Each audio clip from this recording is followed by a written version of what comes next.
السلام عليكم ورحمة الله وبركاته. اللهم صل وسلم وبارك على سيدنا محمد وعلى آله وصحبه أجمعين، عليه أفضل الصلاة والسلام. ازيكم يا حبايبي، عاملين ايه؟ يا رب تكونوا بخير، يا رب تكونوا في أتم صحة وأحسن حال. نعمل مع بعض النهاردة إن شاء الله بإذن الله صينية بطاطس بالبطاية الحلوة دي، وهنشوف هنعمل مع بعض ايه. طبعا أنا بالنسبة لما بحطها على البطاطس بسلقها نص سلقة كده، وبعد كده بتبلها أحطها ايه فوق صينية البطاطس. هنسمي الله كده، المية بتغلي.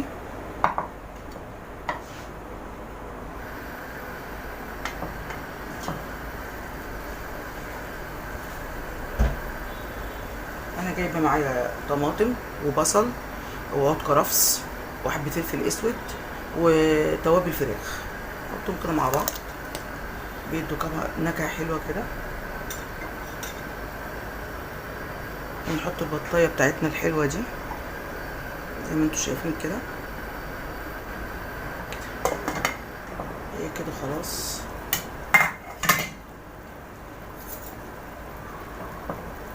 كده نص السلقه اللي احنا عايزينها، مش عايزينها تتسلق قوي.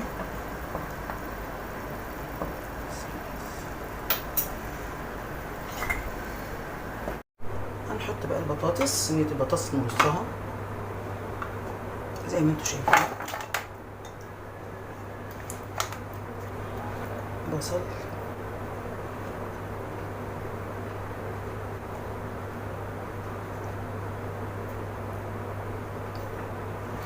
التوابل، فلفل كمون، فلفل اسود كمون، ملح، بابريكا، 7 توابل.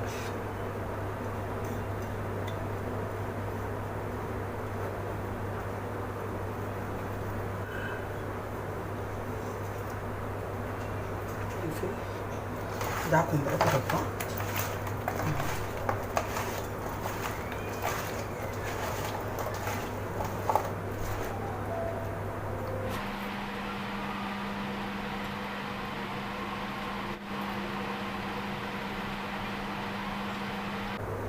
شرايح فلفل،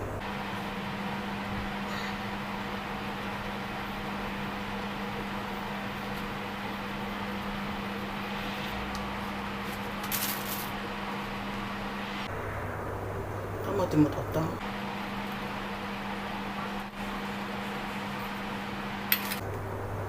جزر،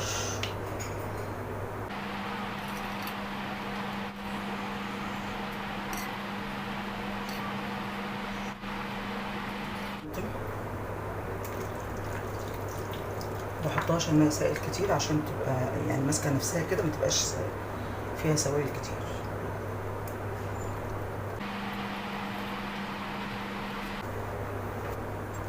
دي بصل مفروم على الفلفل الاخضر مفروم برضو، هحط عليهم شويه توابل من دول التشكيله دي، وهنتبل بيهم البطه.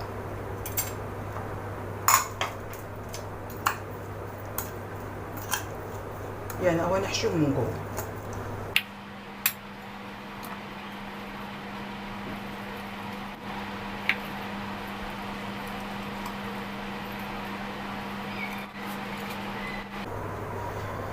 هنعمل بقى البطه بشويه صلصه عشان تقرمش كده وتبقى حلوه.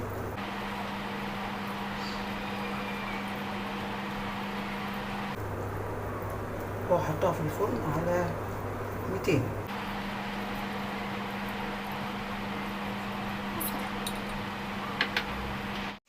وادي صينيه البطاطس زي ما انتم شايفين، وادي البطايه الجميله دي، حاجه كده اخر جمال وريحه حلوه قوي قوي قوي، ما اقولكوش يعني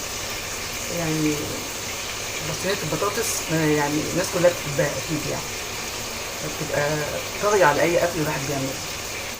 يا رب تكون عجبتكم وتعملوها وتهنوا، وكل حاجتنا كده تبقى حلوه، وتبقى دايما يا رب تنضل اعجابكم.